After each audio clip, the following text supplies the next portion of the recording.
আচার্য দেবের ইচ্ছা হলো হঠাৎ যে এখানে একটা মহতি কোনো অনুষ্ঠান হোক, জেলার সমস্ত কর্মী এবং দাদাদের মায়েদের সঙ্গে কেমন কার্যক্রম হচ্ছে বা আপনার বাড়িতে কতজন দীক্ষিত ইত্যাদি ইত্যাদি অনেক বিশদ কথাবার্তা হয় দুটো মানুষের ভাবের আদান প্রদানে ঠাকুর কেন্দ্রিক। সেই আমি অনেক সময় দেখি তাসের খেলা আছে একটা, এরকম তাসগুলোকে যদি দাঁড় করানো যায় দাঁড়ায় না, কিন্তু দুটো তাসকে যখন দাঁড় করানো হয় পাশাপাশি ঠ্যাকটা দিয়ে তখন দাঁড়িয়ে যায়। তো এরকম আমরা অতি সাধারণ মানুষরা পরস্পরের দাঁড়া হয়ে দাঁড়িয়ে পরস্পরকে ঠ্যাকনা দিয়ে একটা তৈরি হয়ে উঠলাম। উপযোজনা কেন্দ্রগুলোর কাজ এই হলো যে একদম দোয়ার থেকে আমি ইষ্টভৃতি সংগ্রহ করে আমি জায়গায় পৌঁছাবো। তো উপযোজনা কেন্দ্রগুলোর কার্যক্রম কি শুধুই ইষ্টভৃতি সংগ্রহ? আমি এই বছরে গেছিলাম ত্রিপুরায়, 4 দিনের সফর ছিল এই রাজ্যে। ওখানে 2000-এর ওপর উপযোজনা কেন্দ্র হয়েছে এবং অ্যাক্টিভ। রাজ্যটার পরিধি বর্ধমান জেলা থেকে অবিভক্ত বর্ধমানের থেকে একটু 19-20 বড় ছোট হবে, বিশেষ বড় না, কিন্তু দুর্গম। পাহাড় আছে, সমতল আছে এবং রাস্তাঘাটের কায়দাগুলো ঠিক একদম সরল রেখা বরাবর না। একদিকে বাংলাদেশ, একদিকে আমাদের ভারত গণতন্ত্রের কিছু অঙ্গরাজ্য, এই নিয়ে ঘেরা ওই ত্রিপুরা রাজ্য। ওখানে 4 দিন ছিলাম এবং প্রত্যেকটা উপযোজনা কেন্দ্রের সাথে আমার ব্যক্তিগতভাবে কথা হয়। ব্যক্তিগতভাবে কীভাবে কথা হয়েছে যে প্রত্যেকটা উপযোজনা কেন্দ্রে কতজন ইষ্টবিধি জমা দিচ্ছেন, ভালো করে শুনবেন, কতজন ইষ্টবিধি জমা দিচ্ছেন, কতজন দীক্ষিত আছেন এবং আমরা এইখানে আর কি কি কার্যক্রম করতে পারি, এই নিয়ে আমাদের উপযোজনা কেন্দ্রীয় যে কার্যক্রমটা ছিল সেটা বিস্তৃত করা। ওখানে বসে আমরা ধার্য করি যে প্রত্যেকটা উপযোজনা কেন্দ্র যেখানে যেখানে আছে সেখানে যারা ইষ্টভীতি পরায়ণ হয়ে চলেন তাদের বাড়িতে নিজের পক্ষে একটি ঠাকুরের আসন রাখা যায় কিনা। সকলে বললেন যে হ্যাঁ, সম্মত হলেন, রাখা যায়। অতি হতদরিদ্র একটি মাত্র ঘর, তাতেই সবাই মিলিত সম্মিলিতভাবে পরিবার পরিজন সকলে থাকেন। কেউ চৌকিতে, কেউ চৌকির তলায়, কেউ মেঝেতে, এলোমেলো করেই বসবাস। এরকম অবস্থায় সেই হতদরিদ্র বাড়িতে ঠাকুরের আসন কী করে রাখা যায়? আমি বললাম যে ফল যে বিক্রি হয় সেখানে পিসবোর্ডের কিছু বাক্স পাওয়া যায়, আপেল আসে, আম আসে, চালানি যেসব ফলের বাক্সগুলো, এই বাক্সগুলো আমি বললাম যে তোমরা সেগুলোই সংগ্রহ করে নাও। সাদা কাগজ পাওয়া যায়, একটু ময়দার জাল দিয়ে সেখানে আঠা বানাও, সাদা কাগজ সাটিয়ে দাও, দিয়ে সেটাই দেওয়ালের মধ্যে লাগিয়ে দাও, সেখানেই ঠাকুরকে বসিয়ে দাও, এটাই তোমার ঠাকুরের আসন। একদম সামান্যভাবেই শুরু করো, যার কিছু নেই সে এইভাবেই সামান্যভাবে শুরু করো, কিন্তু এইটাতে অন্তত মনের মধ্যে এই ভাব হবে আমার সাথে, আমার ঘরে আমার ঠাকুরও থাকেন আমার সাথে। ঠাকুর নেই, 78,000 দেবদেবতা এখানে ছড়িয়ে রেখেছি, তার মধ্যে একটা ঠাকুর গুঁজে দিলাম, এই বহু নৈষ্ঠিকতাতে আমি আমার গুরুকে পাবো না। কেন? গুরু ব্রহ্মা, গুরু বিষ্ণু, গুরুর দেব মহেশ্বর। যদি কারুর বাড়িতে বহু দেব দেবতার অধিষ্ঠান থাকে তাহলে ঠাকুরের আসন আলাদা করে পাশেই রাখবেন, ওই আসনের মধ্যে গুঁজে রাখবেন না। এই কার্যক্রম নেব যে আমরা ঘরে অন্তত ঠাকুরের আসন ঠিক করে রাখবো। ঠাকুরের আসন যদি হয় তাহলে আমরা আরেকটা কার্যক্রম কি নিতে পারি, যে ওই কার্যক্রমের সাথে একটি নতুন সংযোজন করতে পারি। যে আমরা তো জীবন এলোমেলো থাকে, কেউ সকালে বেরিয়ে যাচ্ছে, কেউ সন্ধ্যে কাজে ব্যস্ত থাকছেন, বেরোনো ঢোকা সবারই পরিবারের মানুষদের এলোমেলো। অন্তত শুক্রবার দিন পরিবারের সকালবেলায় ভোরে উঠে সকালের প্রার্থনাটা নিজের ঠাকুরের আসনের সামনে পরিবারের সবাই মিলিত করতে পারি, এটা করা যেতে পারে তো? তাহলে আমার বাড়িতে ঠাকুরের আসন থাকলো, আর অন্তত শুক্রবার দিয়ে শুরু করি, তারপর যদি শনি হয়, রবি হয়, সোম, মঙ্গল, সেগুলো তো আরও ভালো। অন্তত সকালের প্রার্থনাটা একসাথে শুরু করা যায়, এটা করা যেতে পারে? এটা যেতে পারে তো? মায়েরা কি এটা সহজ তো, যে অন্তত একটা সপ্তাহে একটা দিন আমরা পরিবারের সকলে মিলে সবাই মিলে সম্মিলিতভাবে প্রার্থনায় বসলাম। যদি প্রার্থনা না জানা থাকে, এখন মোবাইলে অ্যাপসে পাওয়া যায়, সেগুলো শুনে নিয়ে তার সাথে সাথে করবেন। উপাসনা বই খুলে খুলে করবেন, তাহলে সহজ হবে জিনিসটা। এইটা দিয়ে শুরু করা যাক যে ঠাকুরের আসন, এবং সকালে একদিন অন্তত প্রার্থনা করি, ঠাকুরের জন্মবার শুক্রবার, ওই দিনটা দিয়ে শুরু করি। আমি সন্ধ্যাবেলা কেন বললাম না? সন্ধ্যাবেলায় সকলের ঢোকা আর বেরোনোর সময়ের এলোমেলো থাকে, কিন্তু সকালবেলাটায় সবাইকে পাওয়া যায় বাড়ির ওই ভোরে। তাহলে একটা দিন অন্তত শুরু করতে পারি আমরা যে সকালে প্রার্থনা দিই, যে আমার পরিবারের সকলে মিলে সম্মিলিতভাবে অন্তত একদিনও আমাদের পরিবারের যে ঠাকুরের আসন সেখানে বসে একসাথে প্রার্থনা করি। এটা করা যেতে পারে। আচ্ছা, ঠাকুরের অঢেল কথা আমাদের মঙ্গলার্থে, অঢেল কথা। ঠাকুরকে একজন জিজ্ঞেস করছে যে এই এত কথা বলছেন কার জন্য বলছেন? ঠাকুরের মনের প্রশ্ন জাগলো, তাই তো কার জন্য বলি? তো তিনি জিজ্ঞেস করছেন সবাইকে জনে জনে, এই কার জন্য বলি, কার জন্য বলি? কেউ বলছে বিশ্ব কল্যাণের জন্য, মানব কল্যাণের জন্য। কোনো কথাই ঠাকুরের মনোপুত হচ্ছে। বরদা যাচ্ছেন, বরদাকে ডাকলেন, এই খোকা, এই যে এত বানিয়ে দিই, এত কথা বলি, এগুলো কার জন্য দিই? সাথে সাথে তিনি নতজানু হয়ে বললেন যে ঠাকুর এগুলো আমার জন্য দেন, এই সমস্ত বাণী আমার জন্য। বলে ওই তো ওর জন্য দিই। তাহলে এই ঠাকুরের সমস্ত কথাগুলোই আমার জন্যে, সবার জন্য না, এই কেবলমাত্র আমার জন্য, কেবলমাত্র আমার জন্য তিনি দিয়ে গেছেন। তো এই অঢেল সম্ভার আমি নাও যদি পড়তে পারি, নাও যদি জানতে পারি, সত্যানুসরণ একটা বই আছে, সত্যানুসরণ সহজ। এই বইটা অন্তত আমরা মাঝে মাঝে উল্টাতে পারি কিনা, দিনে একবারও উল্টাতে পারলে তো খুবই ভালো। রাতে শোয়ার সময় একটা অন্তত কথা বললাম এবং সারাদিন ধরে ভাবলাম যে এটা আমি আমার চরিত্রগত করার জন্য সচেষ্ট হচ্ছি কিনা, এটা পালন করার চেষ্টা করছি কিনা, আমার জীবনটা যা তার থেকে উত্তরণের একটা সুবিধা আমি করতে চাইছি কিনা। কারণ না পালন করলে তো সেটা পাওয়া যাবে না। আমি দুধ রেখে দিলাম, এটা কি ঘি হবে? হবে না। একে একটি প্রক্রিয়ার মধ্যে নিয়ে যেতে হবে। তাহলে আমি মানব থেকে মহামানবে যদি যেতে চাই, একটা প্রক্রিয়ার মধ্যেই যেতে হবে। তো এই প্রক্রিয়াটা করা যেতে পারে কিনা। তাহলে ঠাকুরের আসন, সকালে অন্তত সপ্তাহে একটা দিন প্রার্থনা, আর সত্যানুসরণ পাঠ, এবং সেটাকে চরিত্রগত করার চেষ্টা, এটা করতে পারি। যারা ইষ্টবিধি পরায়ণ হয়ে চলছেন এইসব উপযোজনার কেন্দ্রগুলিতে, তাদের বাড়িতে বাড়িতে এই সংবাদটুকু পৌঁছে দিতে পারি আমরা কেন্দ্র মন্দিরের মাধ্যম দিয়ে। এটা সহজ। আচ্ছা, এর সাথে একটা জিনিস, সিসি বর্দা একদিন কথোপকথন প্রসঙ্গে বলছেন, আমরা দীক্ষা নিয়েছি নাম করার জন্য। নাম করার জন্য ঠাকুর বাড়িতে দেওঘরে গেলে দেখবেন যে দুই বেলায় বাণী পাঠের পরে একটা সময় নাম করা হয় 5 মিনিটের। 5 মিনিটই শুই, যে 5 মিনিট শুরু করি। এটা করা যেতে পারে। তাহলে আমার দীক্ষা নেওয়াটা সার্থক হয়। তাহলে আমরা ঠাকুরের আসন রাখবো, সপ্তাহে অন্তত একদিন আমরা ইষ্টবিধি একসাথে আমরা প্রার্থনা করার চেষ্টা করব, সত্যানুসরণ অন্তত উল্টে দেখবো এবং সেগুলোকে চরিত্রগত করার জন্য সচেষ্ট থাকবো, আর নাম ধ্যান 5 মিনিট হলেও করব। আমাদের সাথে এসেছেন শান্তিদা, এখানে আছেন এই জন্য, ঠিক আছে? বীরভূম জেলার অনেক মানুষই ওনাকে চেনেন। এনার কান দিয়ে একটা পুঁজের সঞ্চার হতো, রক্ত পুঁজ বেরোতো কান দিয়ে।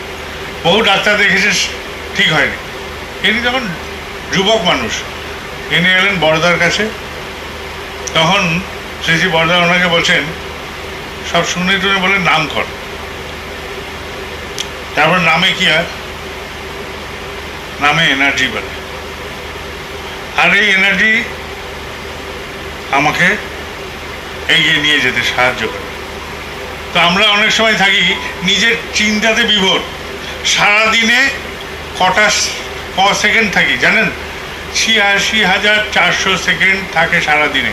এই 86,412 আমার মনে নাম আসে দূরের কথা, 5-7 বারও আসে কি না বিপদ ছাড়া আমার মনে, সেটাও কি প্রশ্নের বিষয় নয় কি? তাহলে সারাদিনে সিংহভাগ আমি আমাতেই ব্যস্ত, আর ঠাকুরের জন্য এইটুকু। তাহলে সেই জন্য বলছি নাম করে। এই ইনি জলজান্ত দাঁড়িয়ে আছেন পেছনে, ইনি নাম করা শুরু করলেন। অত ডাক্তার বৌদি যেখানে ফেল করলো, নাম করেই শুধু ওনার কানের ক্ষরণ বন্ধ হয়ে গেল, কান সুস্থ হয়ে গেল। সামনে আছেন, মানে আমি কোনো হাওয়ায় তরোয়াল চালিয়ে বেড়াচ্ছি না, সাক্ষী প্রমাণ এবং তার জলজান্ত উদাহরণের সাথে আছে, দেখে নিন। তাহলে আমরা এগুলো করতে পারি, যে আমরা অন্তত 5 মিনিট হলেও নাম করতে পারি। আমাদের এইগুলো যদি আমরা করি তাহলে কি হয়, আমাদের মনোজগৎ হচ্ছে একটা এমন জগৎ যেটাকে ঠিক রাখতে পারলেই আমরা ঠিক থাকবো। এই মন বস্তুটাই আমাদের কাছে আছে, যেটা জীবজন্তু থেকে আমাদের পৃথক করে। জীবজন্তু থেকে আমরা পৃথক কোথায় হই? মন দিয়ে। এই মনটাই আমাদের এমন জিনিস যেটা আমাদের পৃথক করে দেয়। এর ভাবার ক্ষমতা, এর করার ক্ষমতা, এর এগিয়ে চলার ক্ষমতা, সমস্ত ভাবে পৃথিবীতে যত জীবকুল আছে সবচেয়ে দুর্বল প্রাণী হয়েও আমরা তাদের উপরে আধিপত্য করতে পারি। হাতির সাথে যুদ্ধ করতে যান, হাতি আমাকে গুঁতো মারবে, পড়ে যাব, কিন্তু আমি হাতির পিঠে চড়ে ঘুরছি, ওকে দিয়ে মাল বওয়াচ্ছি। ঘোড়ার সাথে দৌড়ে পারবো না, অথচ আমি সেই ঘোড়ার পিঠে চড়ে আমি যুদ্ধ জয় করে বেরিয়েছি। আমি মানুষ, আমি এটা পেরেছি। বাঘ সিংহের সাথে আমার যুদ্ধ হলে বাঘ আমাকে খেয়ে নেবে, আর আমি তো বাঘকে মারতেও পারি, আমি বাঘকে খাঁচায় বন্দি করে রাখতে পারি। বাঘ বেটা আমাকে পারবে না খাঁচায় বন্দি করতে। এই মনের শক্তিতে আমরা পারি। আর মনটা হচ্ছে এমন জিনিস যেটাকে আমাদের নিরন্তর পরিষ্কার রাখতে হয়, নিরন্তর যত্ন রাখতে হয়। যদি যত্ন না করি তাহলে মন নষ্ট হবে। মন নষ্ট হলে তার দিয়ে কোনো ঠাকুরের কাজ তো দূরের কথা, কোনো ভালো কাজ হবে না, সংসারটাই হবে না, নিজেদের ঘর সংসার এটাই হবে না। ঠিক আছে, তাহলে এই যে কার্যক্রমগুলো বললাম, ঠাকুরের আসন রাখা, ইষ্টবিধির সাথে সাথে আমরা সপ্তাহে অন্তত একটা দিনও প্রার্থনায় বসা, সত্যানুসরণ পাঠ করা, এবং অন্তত আমরা 5 মিনিটও নাম করার চেষ্টা করি। এই যে এই প্রক্রিয়াগুলো, এগুলো কি? এগুলোই হচ্ছে যজন। যজন যদি হয় তবে যাজন হবে।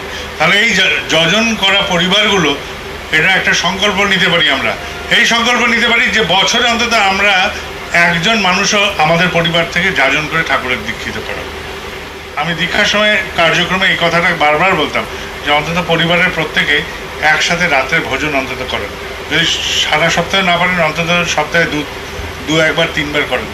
এই ভোজনের সময় সবাই একসাথে ভাবের আদান প্রদান করেন, পরিবারগুলো একসাথে জটলা পারবে। কত বাবা মা আমি দেখি নিরন্তর যে সন্তানের সাথে কথা বলতে গেলে ভয় পায়, যে ও কি মনে করবে, ও কি বলবে। মেয়ে কারোর সাথে প্রেম করছে, আমি বলতে পারছি না যে তুই ওর সাথে যাস না, ও ভালো ছেলে না। মেয়ে বাড়িতে এসে মন খুলতে পারছে না যে আমার অমুককে ভালো লাগছে, সে লুকাচ্ছে। এই যে মন লুকালুকি, একটি ছেলের সাথে বাপের মন লুকালুকি, সন্তানের সাথে বাবা মায়ের মন লুকালুকি। আরে এইটাই তো বোঝানোর বিষয় যে এই সম্পর্কগুলোর থেকে পবিত্র সম্পর্ক আর কোথাও নেই। প্রত্যাশাবিহীন এই সম্পর্কগুলো আমি যদি না তুলে ধরতে পারি আমার সন্তানের কাছে, যে আমার কাছে কোনো প্রত্যাশা নেই তোমার মঙ্গল ছাড়া, এটাই আমি বলে বোঝাতে পারিনি। আমি নিরন্তর করে গেছি, আর সে ভেবেছে এটা পাওয়াটাই তার ধর্ম, তার পরিবর্তে বাবা মার জন্য কিছু করণীয় আছে সেটা ভুলে গেছে। ঠিক আছে, তাহলে একটি পরিবার যদি সুস্থ সুন্দর হয়, তবে সেই পরিবার দিয়ে যে কোনো জিনিস হতে পারে, অঢেল জিনিস হতে পারে। আমি যে কার্যক্রমগুলো বললাম, এটা যাজন। আমরা যে উপযোজনা কেন্দ্রগুলোতে ইষ্টবিধি সংগ্রহ করছি, তার সাথে এইটাকেও যুক্ত করে নিতে পারি। এটা সম্ভব তো? হ্যাঁ, আমার কথাগুলো মোবাইলে রেকর্ড করছিলেন অনেকে, আমি বললাম মোবাইলে না রেখে খালি মনে রাখেন, মনে রেখে এই কার্যক্রমটাকে বাস্তবায়িত করেন নিজেদের উপযোজনা কেন্দ্রগুলোতে। এবং আমরা এর সাথে কী করতে পারি, যেসব লোকগুলো দীক্ষা নিয়েছিলেন অথচ তারা এখন ইষ্টবিধি পরায়ণ নন, এই পরিবারগুলোতে আমরা গিয়ে প্রত্যেকটা উপযোজনা কেন্দ্রে আমি ধরে নেব যে আমার এখানে এতজন ইষ্টবিধি করছেন, এতজন করছেন না। এই যারা করছেন তারা দলবদ্ধভাবে মাঝে মাঝে এদের বাড়িতে হানা দেন। তাদের কোথায় অসুবিধা হয়েছে, কোথায় তারা বুঝতে অসুবিধা হয়েছে, বা কী জন্য তারা পথভ্রান্ত হয়েছেন, সেগুলোকেও আবার সার্ভাইভ করে দেওয়া করা যাবে তো? হ্যাঁ, তাহলে আমাদের এখানে 100% ইষ্টবিধি পরায়ণ জেলা হয়ে যেতে পারে। এটা সম্ভব কি না? সম্ভব।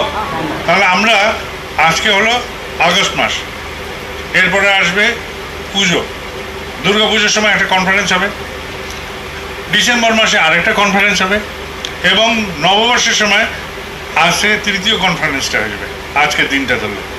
তার নববর্ষের মধ্যে আমরা চেষ্টা করব এই সমস্ত উপযোজনা কেন্দ্রগুলোকে সার্ভে করে নিয়ে এই কার্যক্রম করে নেওয়া। সম্ভব হবে? আপনাদের সুবিধাটা কি, এখন ভাদ্র পরিক্রমা চলছে, ভাদ্র পরিক্রমায় আপনারা নিরন্তর এই কার্যক্রম করতে পারেন। শ্রাবণ মাসে মায়েরা অঢেল কার্যক্রম করেছেন, এই কার্যক্রমের সাথে এইগুলো রাখেন যে কোন কোন বাড়িতে কোনগুলো ছুটে গেছে। সব ঋত্বিক দাদাদের কাছেই মোটামুটি একটা খবর আছে যে এখানে আমার দীক্ষা ছিল, এখানে আমার দীক্ষা ছিল, কোন গ্রামে হয়েছিল, কোন বাড়িতে হয়েছিল, মোটামুটি সবাই 19-20 জানে। তাহলে এই সূচনা হতে পারে, এই কার্যক্রমের সূচনা হতে পারে। দেখবেন যে ইষ্টবিধি তাদের কাছে করাতে গিয়ে দেখবেন যে তারা ঋত্বিকের নাম বিস্তৃত হয়েছে, বীজ মন্ত্র মনে আছে, ইষ্টবিধি মন্ত্র মনে আছে, দেখা গেল যে ঋত্বিকের নাম মনে নেই। এই মতো ক্ষেত্রে আপনারা বলবেন যে আচার্যদেবের নামে তুমি ঋত্বিকই পাঠাও আর তোমরা কার্যক্রম করতে থাকো, ঠিক আছে? যদি বীজ মন্ত্র, ইষ্টবিধি মন্ত্র এবং ঋত্বিকের নামও বিস্তৃত হয়ে থাকে তাহলে পুনরায় তার দীক্ষা হতে হবে, ঠিক আছে? তাহলে আপনারা এই কার্যক্রমটাকে এইটা জেলাভিত্তিক সবাই আপনারা কেন্দ্র মন্দিরের আওতায় থেকে এই কার্যক্রমটাকে নিয়ে নেন। এটা সম্ভব হবে? পেছনে যারা দাদারা মায়েরা বসে আছেন তারা বলছেন হবে, এটা সহজ তো? আচ্ছা, এবার আমরা আরেকটা বিষয়ে আসবো, সেটা হচ্ছে আমাদের উৎসব। এখানে যে উৎসব হচ্ছে তার কাছাকাছি আরেকটা উৎসব হচ্ছে আসানসোল। আসানসোল আর সিউড়ির দূরত্ব কিন্তু খুব বেশি না, হাওয়ায় হাওয়ায় যদি টানি তাহলে বেশি দূর হবে না, কিন্তু পথঘাট দিয়ে যদি যাই কিছুটা হতে পারে, কিন্তু হাওয়ার দূরত্ব বেশি নয়। তো সেখানে একটা বিশাল মহতী উৎসবের ওরা কার্যক্রম নিয়েছে। এর অনতি দূরেই আপনি দুর্গাপুর পার হন, ওখান দিয়ে গেলে বাঁকুড়া পার হলেই মেদিনীপুর, সেখানেও এবার একটা মহতী উৎসবের কার্যক্রম নেওয়া হয়েছে, ঠিক আছে? তাহলে এই দক্ষিণবঙ্গে বীরভূমে, বর্ধমানের আসানসোলে আর মেদিনীপুর জেলার খড়গপুরে এই 3টে বড় বড় উৎসব এবার হতে চলেছে। যদি কম হয় তাহলে বলো ওদের থেকে কম হলো, আর যদি বেশি হয় বললো যে এরা সবকে হার মানিয়ে দিয়েছে। তা আপনারা পারেননি না পেরেছেন এই দলে থাকবেন? হ্যাঁ, তাহলে সবাই মিলে একটা সংকল্প নেন যে আমি করব, আমরা বলে কিছু রাখবেন না, ঠিক আছে? কি বলবেন? আমি করব, ঠিক আছে? আমি সংকল্পবদ্ধ হলাম, আমি সংকল্পবদ্ধ হলাম ঠাকুর, ঠিক আছে?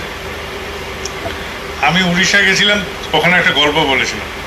তো গল্পটা এরকম ছিল যে যীশু খ্রিস্টকে একজন জিজ্ঞেস করছে একটা টাকা দেখিয়ে যে আমি কি সিজার হচ্ছে জুলিয়াস, সিজারকে ট্যাক্স দেব? মানে যিশু কোনো অন্য কথা যাতে বলেন সেটা শোনার জন্যে আর ওনাকে ফাঁদে ফেলার জন্য। তো যিশু বলছেন যে এই মুদ্রায় সিজারের মূর্তি আছে, সিজারের নাম প্রথিত আছে, তাই মুদ্রা সিজারকে দেবে। আর তোমার হৃদয়ে ঈশ্বরের নাম প্রথিত আছে, ঈশ্বরকে তোমার হৃদয়ে দেবে। ট্যাক্স, মুদ্রার ট্যাক্স সিজারকে দাও, হৃদয়ের ট্যাক্স ঈশ্বরকে দাও, ঠিক আছে? তো এক রাজা ছিলেন আমাদের দেশে, সে রাজার ইচ্ছে হলো যে দুধের পুকুর করবে। আমি এটাও বলছিলাম দুধের পুকুর করতে যাবেন, রাজা দুধের পুকুর করতে যাবেন, তো সবাইকে বলেন যে সব এক ঘটি করে দুধ ফেলবি এসে। তো প্রজাবর্গ বলে আগে মহারাজ, সব ফেলবে। তো পরের দিন উঠে দেখছে যে জলের পুকুরই হয়ে দাঁড়িয়েছে, দুধের পুকুর হয়নি। সবাই ভাবছে যে সবাই তো দুধ ফেলবে, আমি জলটা ফেলে দিই, ঠিক আছে? কারণ কি? রাজা ওই মুদ্রায় প্রথিত, তাই রাজা ওই ট্যাক্স নিয়েছেন। আর হৃদয়ে আছে ঈশ্বরের নাম, তাই ঈশ্বরের পুকুর যখন হবে দুধের পুকুর, তখন আমরা দুধ দিয়ে বানাবো না। ঈশ্বর যদি বলেন যে তুই দুধের পুকুর বানা, আমরা ওটা ক্ষীরের পুকুর বানিয়ে দিই। করা যাবে? যা বলেছেন তার থেকে বেশি করবো, করা যাবে? যাবে? আপনারা দুধের পুকুরের জায়গায় জলের পুকুর দেবেন না ক্ষীরের পুকুর দেবেন? এবার আপনারা ভাবেন কোনটা দেবেন, দেওয়া যাবে? তাহলে আপনাদের আগে এই উৎসবের জন্য কয়েকটা কার্যক্রম নেন যে আমরা এতজন দীক্ষার ব্যবস্থা করব, ঠিক আছে? করা যাবে? আপনাদের জেলায় গাড়ি ঘোড়া কেমন? ভালো? তাহলে এখন থেকে আপনারা যেসব উপযোজনা কেন্দ্র থেকে দীক্ষার লোক আসবে, প্রত্যেকটা উপযোজনা কেন্দ্রকে বলেন গাড়িটা বুক করে নিতে। করা যাবে? উৎসবের গা দিয়ে না, এখন থেকে তোমরা প্রিপেয়ার হও। আজকে আগস্ট মাস, আজ থেকেই তুমি প্রিপেয়ার হও যে আমাদের এখান থেকে কত গাড়ি আমরা নিয়ে যাবো দীক্ষার লোক। করা যাবে? হ্যাঁ, আমি একটা বলি, আমি একটা দীক্ষার কার্যক্রম যখন ছিল 2016-তে এক জায়গায় গেছিলাম, 1100 গাড়ি এসছে এবং কয়টি বাচ্চা ছেলে তারা উদ্যোগ নিয়েছেন। কিসের উদ্যোগ নিয়েছেন? ওই দীক্ষার কার্যক্রম করার। আর প্রবীণ কর্মীরাও আছেন, কিন্তু ইয়াং ছেলেগুলো তারা উদ্যোগ নিয়েছে দীক্ষার উদ্যোগ নিয়ে আসামে গাড়ি ঘোড়া কম, কিন্তু সেখানে 1100-র ওপর গাড়ি এসছে, দীক্ষার সংখ্যাও 1100। তো সে মাথায় হাত দিয়ে বলছে যে দাদা কি ভুল হলো আমার, তা আমি এত সব বন্দোবস্ত করলাম। আমি বললাম যে তুই যদি বলতিস যে গাড়ি ঘোড়ার পেমেন্ট আমি করব, তখনই যে গাড়ি থেকে কতজন দীক্ষার লোক নামছে আমি গুনে নিয়ে সেই অনুযায়ী পেমেন্ট করবো। ওখানে তো চেক গেট লাগিয়েছিনি, তারা কিভাবে নিয়ে আসবে, কতজন আসবে। আরেকটা হচ্ছে, বহু লোক এরকম পাবেন যারা যেতে সমর্থ হবেন না, মাঠে আসতে সমর্থ হবেন না। সেরকম যদি মানুষ হয়, ঋত্বিকরা তার ওখানে পৌঁছে গিয়ে দীক্ষাটা দিয়ে আসবেন। আগে উৎসবের 1 সপ্তাহ আগে এই কার্যক্রমগুলো যে উনি আসতে পারবেন না, এই জায়গা থেকে আসা সম্ভব হচ্ছে না, সেটা করে যেতে পারে, যেতে পারে, তাহলে সেটা করবে। আর দীক্ষার প্রাঙ্গণে আমরা যেসব নিয়ে আসবো লোক দীক্ষার জন্য, সেই সংখ্যাটাকেও আগে নির্বাচন করে নেবেন যে এই উপযোজনা থেকে এরা গাড়ি করে 10 জন নিয়ে আসে, তাহলে আপনার 1500 আছে, 1500, ঠিক আছে। যদি অ্যাভারেজে 10 জন করে ধরি, অনেক উপযোজনা কিন্তু বেশি আনবে, কিন্তু অ্যাভারেজে যদি 10 জন করি তাহলেই 15,000 হয়ে যায় না।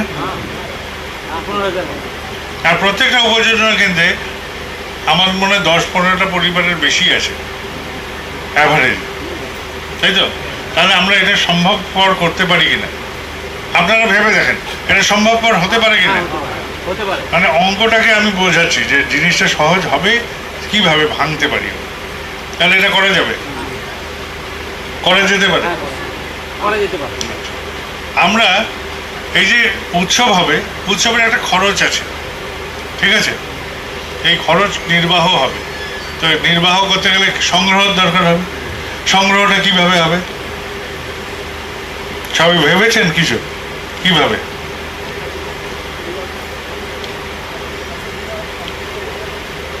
প্রত্যেকটা উপযোজনা কেন্দ্রে আমার লোক যাবে, আমাদের যারা কমিটি সমিতিটাকে বর্ধমান করে দেন, বৃহৎ করে দেন, প্রত্যেকটা উপযোজনা কেন্দ্রে, প্রত্যেকটা দুয়ারে, প্রত্যেকটা ঘরে আমাদের বার্তা পৌঁছাক এবং সেখান থেকে সংগৃহীত হয়ে আসুক, ঠিক আছে। এইটা একটা অ্যাকাউন্টে রাখেন, ঠিক আছে। আচ্ছা, একটা অডিটর রাখেন যিনি এই টোটালটাকে মনিটরিং করতে পারবেন, এবং এই উদ্বৃত্তটাকে কি করা হবে সেটা আমাকে লাস্টে জিজ্ঞেস করুন। যদি উদ্বৃত্ত হয় সেটাকে কি করা হবে সেটা আমি বলব। আমাকে কি বিশ্বাস করা যেতে পারে এই বিষয়ে? তাহলে তাহলে আমি বলে দেবো যে এরপরে কি করা যাবে, ঠিক আছে।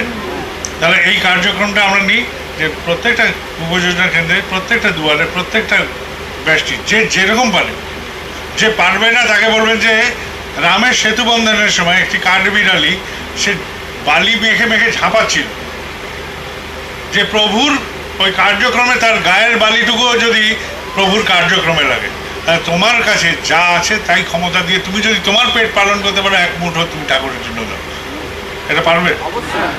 হ্যাঁ, আচ্ছা।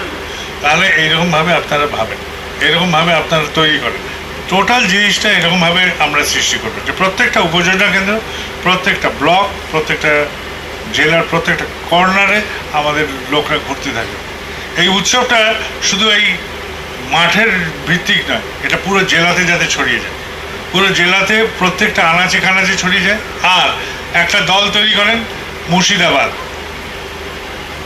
বর্ধমান, লাগোয়া যেসব জায়গা আছে সেই অঞ্চলে তারা ঘুরে ঘুরে সেসবখানে গুরু ভাইদের সাথে যোগাযোগ করবেন, আমন্ত্রণ করার জন্য আসুন আপনারা, ঠিক আছে।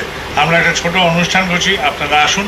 যদি দীক্ষার লোক সম্ভব হয় তাহলে নিয়ে আসবেন, যা আপনারা ইচ্ছা করবেন তাই করবেন। এটা করা যেতে পারে, যাওয়া যেতে পারে, তাহলে এটা সম্ভব। হ্যাঁ, তাহলে আমরা এই কার্যক্রমগুলো পরপর নিতে থাকি। আর একটা করতে হবে কি, আমাদের এখানে যেসব মাঠে উৎসব হবে সেই মাঠটাকে একটা সাজানোর বিষয় আছে। এখানে ডাক্তার হেমন্ত আছে, ও দুর্গাপুরের দুখানা বড় উৎসবের সাক্ষী। তো আমি শুনেছি যে এই ডাক্তারবাবু এসেছিলেন আপনাদের এখানে, তো 2বার এসছে, মাঠঘাটও দেখেছে। আমি এখান থেকে যাওয়ার পথে মাঠটা দেখে যাব। সেই মাঠ দেখে যাওয়ার সময় দেখাও যাবে কি কি ব্যবস্থা আছে, কীরকম নেওয়া যায়।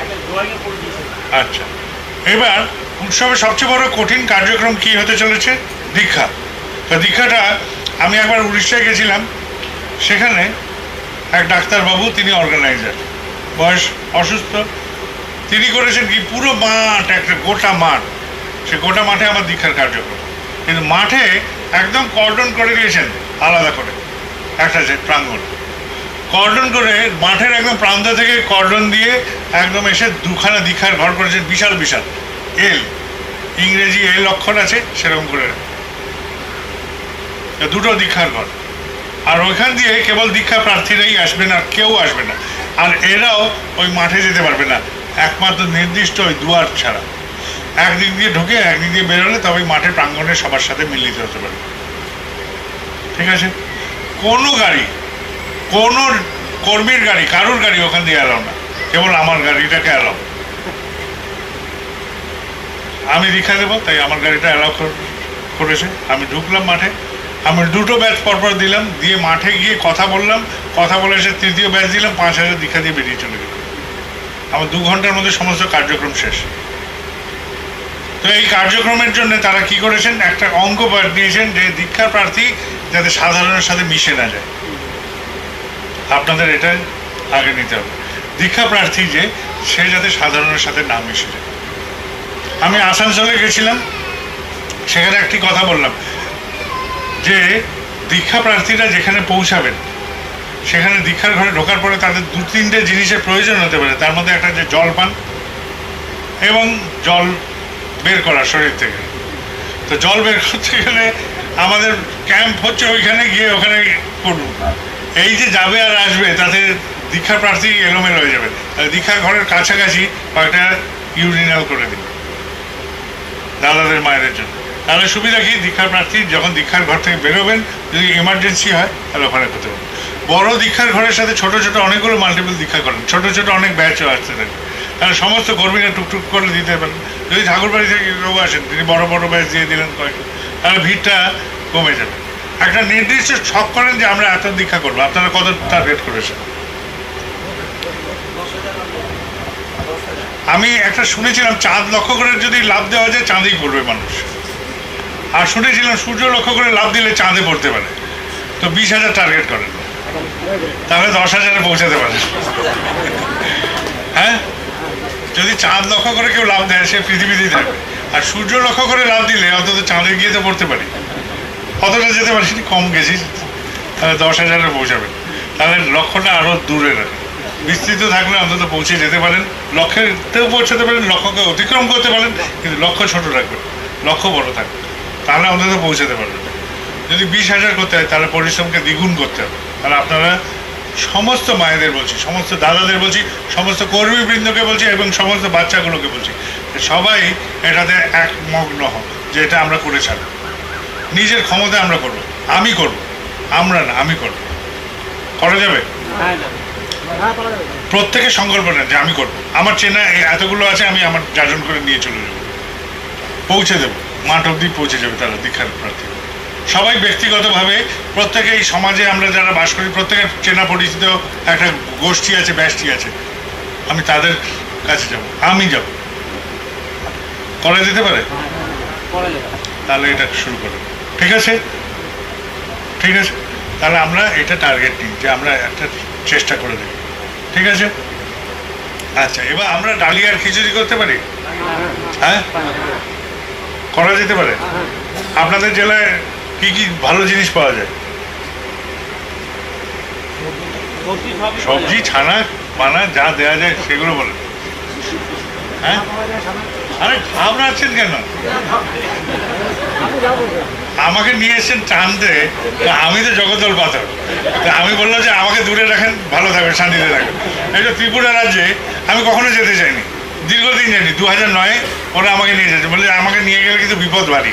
তখন বলছে ঠিক আছে, বিপদের সম্মুখে। তো ওদের সমস্ত কেন্দ্র মন্দিরগুলো সমস্তগুলো আলাদা হয়ে গেছে, ওদের যা ছিল যা সমস্ত এই 10 বছরে সমস্ত পরিবর্তন করে দিয়েছি। কোথাও আমি বললাম কোনো পপুলারিজম চলবে না, সবার আগে যে আমার এখানে রাজার রাজা, দিন দুনিয়ার মালিকের বাসন, সেটাকে সর্বোত্তম করে রাখবে। ঠিক আছে, তাহলে আমি বলি কি নিউট্রেলা পাওয়া যেতে পারে, সয়াবিন, সবজি পাওয়া যেতে পারে যেগুলো জল ছাড়ে না, জল না ছাড়া সবজি যেগুলো, সেগুলো দেওয়া যেতে পারে। আমি দেওঘরে একটা বানিয়েছিলাম, সবাই বলে ফ্রায়েড রাইস খাই, আমি বললাম রাইস তো আর বলতে পারবো না, ফ্রায়েড ডালিয়া বানা।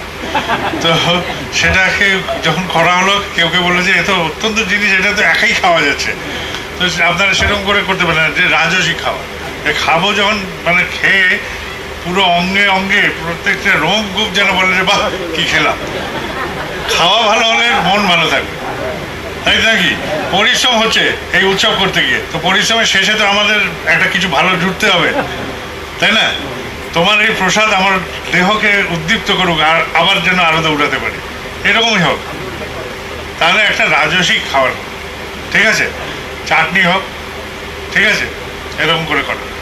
ভাববেন ছোট না, সবসময় বড় ভাববেন। তাহলে বড় ভাবলে কি, যদি আমার বাড়িতে নেমন্তন্ন, এখানে আপনার রেগুলারের লাঠালাড়ির বন্ধু নেই, ওই যে বাবলু লাহা, হ্যাঁ এই তো এক সময় গলায় গলায় এদের ভাবছিল না, এখন লাঠালাড়ি চলে। এর মেয়ের বিয়েতে 128 পদ করেছিল, যদি মেয়ের বিয়েতে 128 পদ করে, আমি তো অত করতে পারবো না। ঠাকুরের রেটে এমন করি যে 128 পদকে জিরো করে দেয়, যে ওই 128 পদ তো ম্লান হয়ে যায় ঠাকুরের এই প্রসাদ এরকম ভাবে তৈরি, সেরকম ভাবে। ঠিক আছে, আমরা যে এই প্রসাদ নেব, প্রসাদ কিভাবে খাওয়া যায়? বসে খাওয়া যায়, পাত পেরে বসে খাওয়া যায়। আর একটা করা যায় বুফে সিস্টেম, যে এক জায়গায় প্রসাদ থাকলো, আমরা কন্টেনারে দিয়ে দিলাম, ঠিক আছে, দিতে পারি তো? এটা সহজ। যে এখন নানা রকম কন্টেনার পাওয়া যায়, কৌটো পাওয়া যায়, যেগুলোতে ঢাকনাও লাগানো যায়, ইচ্ছে করলে রোল করে ফোল্ড করে দেওয়া যায়, এগুলো করা যায় তো? হ্যাঁ, আচ্ছা, যদি এরকম কন্টেনারে আমরা প্রসাদ হাতে হাতেও দিয়ে দিতে পারি, তাহলে যে যার মতো দাঁড়িয়েও খেতে পারে, হবে না? আর আমাদের দেশে জলের সমস্যা আছে, গরমকাল এলেই সবাই দেখেন যে চাপা কল শুকিয়ে যাচ্ছে, বর্ষা এলে এখন জল পাওয়া যায়, কিন্তু আমাদের দেশে অনেক সময় গরমকালে নিজেদের চাপা কলগুলোই হাহাকার করতে থাকে, করে না? তবে জল অপচয় কমানোর জন্য আমরা কি করতে পারি? আমরা চামচ প্লাস্টিকের পাওয়া যায়, সেগুলো একটা করে প্রসাদের সাথে দিয়ে দেবে, তাহলে ওটা দিয়ে খেয়ে দেবে, হাত ধোয়াধুয়ি কম লাগবে, হাত ধুতে জল কম খরচ হবে। করা যায়? এটা করা যেতে পারে।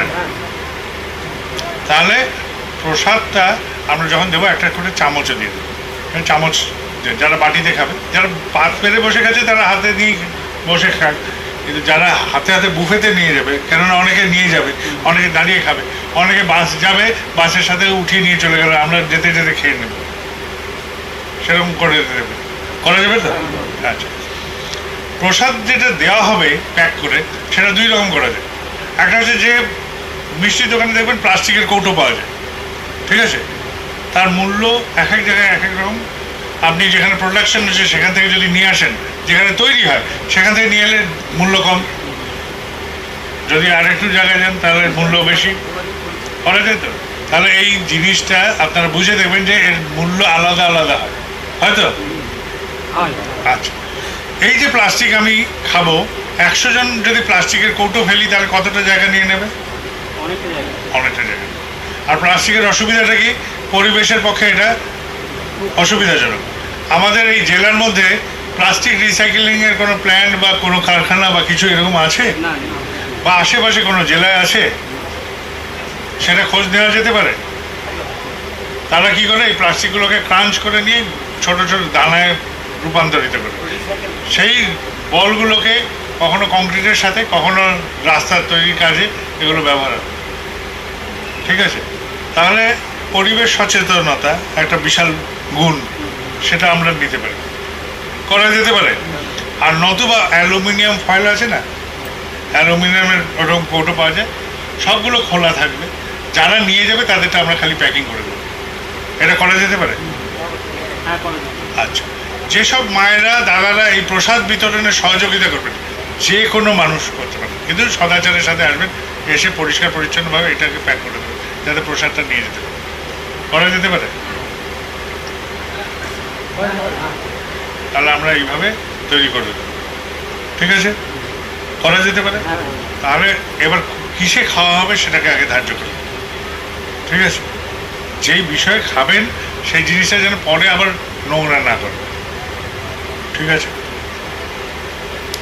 তাহলে দীক্ষা হলো, খাওয়া দাওয়া হলো। এবার ওখানে যে ঠাকুরের আসন সাজাবো, আমি গুয়াহাটিতে একটা কার্যক্রম বলেছিলাম যে প্রথমে এরকম মন্দিরের মতো ঘেরাবন্দি করা হতো। তা আমি বললাম ঘেরাবন্দিতে কিছু অসুবিধা আছে। ঘেরাবন্দিতে অসুবিধাটা কি? ঘেরাবন্দি যেই হয়ে যায় তখন ওই ঘরের মধ্যে ঢুকতে হয়, আর ওখানে বিপুল ঘামের এবং একটা গ্যাসের গন্ধ হয়ে যায়, হয়তো। আর যদি এরকম খোলামেলা রাখি তাহলে ঠাকুরের আসনটা এরকম খোলামেলা রাখতে পারি, যেখানে সবাই প্রণাম করে, সব মন্দির গম্বুজ টম্বুজ হলো, খালি ওয়াল আমরা করলাম। ওয়ালটা যেখানে ঠাকুর বসছেন ওইটুকু ওয়াল করলো, বাকিটা নাটমণ্ডপের মধ্যে খোলা রাখা হলো। গুয়াহাটির ছবিটা দেখলেই বলবেন, আলোচনা বেরিয়েছিল মনে, ওরকমভাবে করা যায়। ওখানে 3টে আসন পৃথকভাবে করেছিল, আর ঠাকুর, বড়মা, বড়দা। তো উড়িষ্যায় আগে করতো কি, ঠাকুরের আসন একদিকে বড়মা, একদিকে বড়দা। তাহলে কি হচ্ছে, লোকগুলো একবার এদিকে একবার এদিকে ঢেউয়ের মতন যাতায়াত করছে, তো লোকে ধাক্কা লাগালাগি। আমি বললাম এটা বন্ধ করেন, ঠাকুরের আসন, তারপর বড়মা, তারপর বড়দা, তারপর আচার্যদেবের এলে সেখানে বসার জায়গা, এরকম হোক। তাহলে লোকগুলো যাবে, প্রণাম করবে, একবার করতে করতে বেরিয়ে যেতে সহজ হবে। এক লপ্তে ভিড় ঢুকলো, ঠাকুর প্রণাম করলো, বড়মা প্রণাম করলো, বড়দা প্রণাম করলো, বেরিয়ে চলে গেল। এরকম করা যেতে পারে। তাহলে আর এদিক ওদিক আর হবে না, এক ধারায় যাবে। তাহলে আসনটা এইভাবে সাজিয়ে দেখতে পাবে। আমরা আরেকটা কার্যক্রম নেব, সেটা হচ্ছে ওখানে মিটিং হবে, ঠিক আছে? মিটিং হবে প্রত্যেকটা জায়গায়। একটা আকর্ষণীয় জিনিস হচ্ছে কোনো বিশিষ্টজন মানে রাজনৈতিক মানুষ। এখন আমার কথা হচ্ছে, রাজনীতিটা হচ্ছে একটা অস্থায়ী একটি বস্তু, সেটা 5 বছর, 10 বছর, 15 বছর, 20 বছর এই পরিধি, কিন্তু ইষ্ট জগৎটা কিন্তু দীর্ঘস্থায়ী। তাহলে এখানে কিন্তু আসছি, আমরা অর্গানাইজ করছি, আমরা একটি জনগোষ্ঠী সাহায্য নিচ্ছি সরকারের, কিন্তু কৃতার্থ আমাকে করছে না। আমার এখানে যে লোক সঞ্চার হচ্ছে, তাতে যে অর্থনীতি নড়ে উঠছে, সেটা কিন্তু সরকারকেই সুবিধা করে দিচ্ছে। তাহলে আমাকে কেউ সুবিধা তোমরা করছো না, সুবিধা আমরা করছি বলে। তাই কৃতার্থ আমরা নই, তুমি কৃতার্থ। অতএব মঞ্চে এলেই যে তাকে বক্তৃতার মাইক দিতে হবে, এটাতে আমি বিশ্বাসী নই। তুমি যদি ঠাকুরের কথা বলো তবেই বলো, কিন্তু কোনো রঙের কথা বলো না। আসামে এবার যখন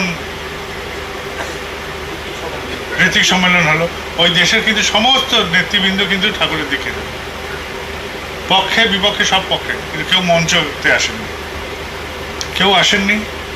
এবং তারা এটাকে সম্মান জানিয়েছে। এবং সেখানে যারা বক্তা ছিলেন, প্রত্যেকটা বক্তা কে কি বিষয়ে বলবে সেটা নির্ধারিত ছিল। ধর তক্তা মার পেরে, ওইখানে গিয়েও যা বলছি সেখানে গিয়েও তাই বলছি, কেন পড়াশোনা তো নাই। তাই একই কথা ছপ ছপ ছপ ছপ করে জেরক্স হতে চলেছে, তাহলে একঘেয়ে এক কথাই চলতে থাকবে। তাহলে কথার পরিবর্তন দরকার, যাতে আমার কান একটা মধুর কিছু পেয়ে যায় বাড়িতে।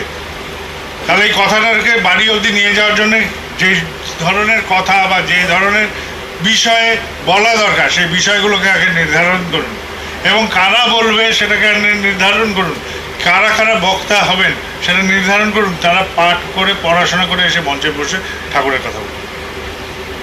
ঠাকুরেরই জলে ঠাকুরেরই আচমন, ঠাকুরের পূজার আচমন করব, তারই জিনিস, তারই অঞ্জলি চড়া, তারই কথা দিয়ে তারই অঞ্জলি দেব। এটা করা যেতে পারে। তাহলে সবাই এখানে পড়াশোনা করে যারাই বলবে করবে, একটু পড়ে নি ঠাকুর কি বলতে চাইছেন, ঠাকুর কোন বিষয় বলেছেন, এই বিষয়টা সবাই ভাববেন।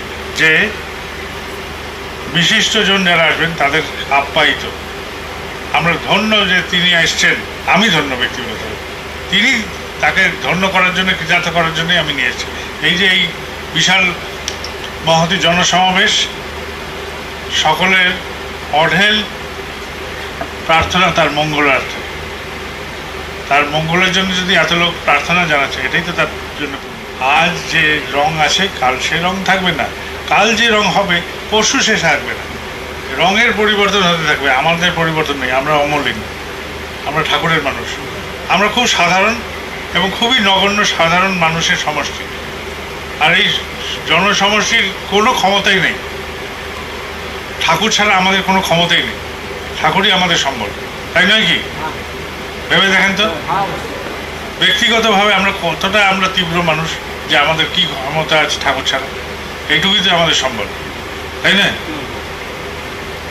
আচ্ছা, এবার কাজের কথা আরেকটা, যে এই যে কার্যক্রমের কথা বললাম, পড়াশোনার কথা, এই জেলাতে বহুত ভাইরা দাদারা এবং যারা পড়াশোনা নিয়ে থাকেন তারা এটাকে চর্চার মধ্যে নিয়ে আসতে পারে।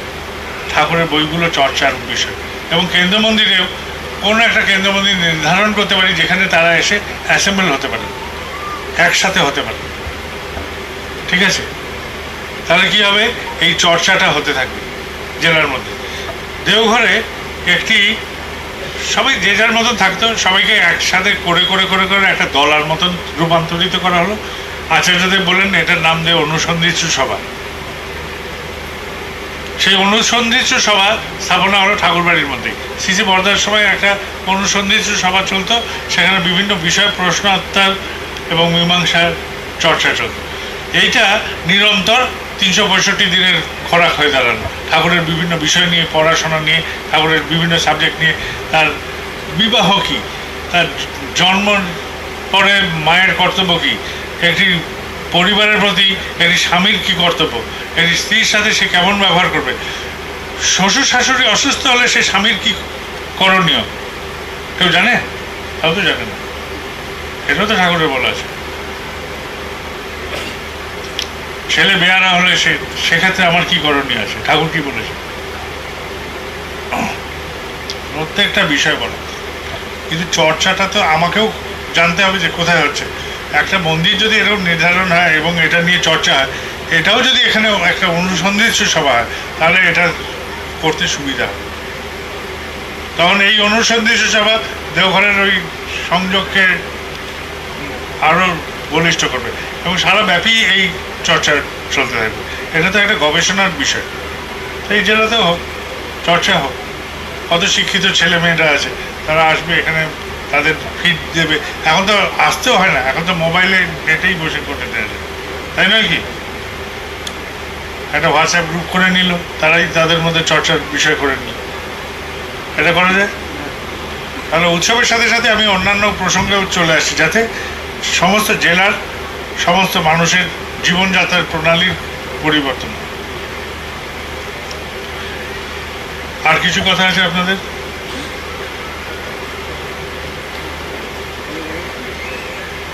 বলছে সবই বলা হয়ে গেছে। হ্যাঁ,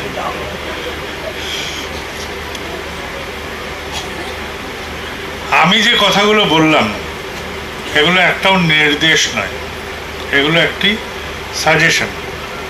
আপনারা এটা পালন করতে পারেন, নাও পারেন। আমি জাস্ট জানালাম যে এটা এইভাবে করলে এই পাওয়া যেতে পারে।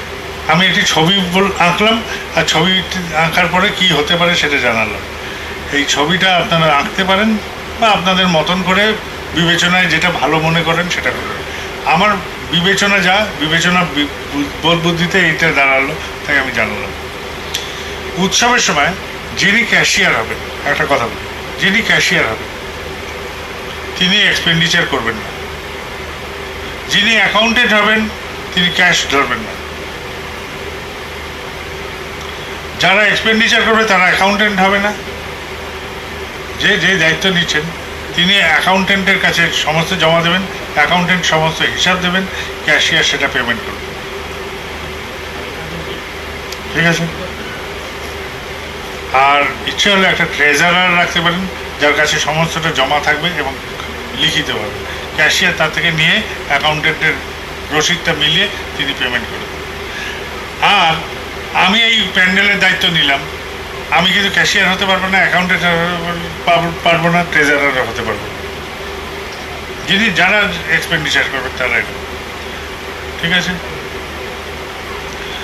এরকম করতে পারেন যে প্রত্যেকটা উপযোজনা কেন্দ্রকে বলতে পারেন এই প্যান্ডেলে 15টা খুঁটি লাগবে, তোমরা 10টা খুঁটির দায়িত্ব নাও।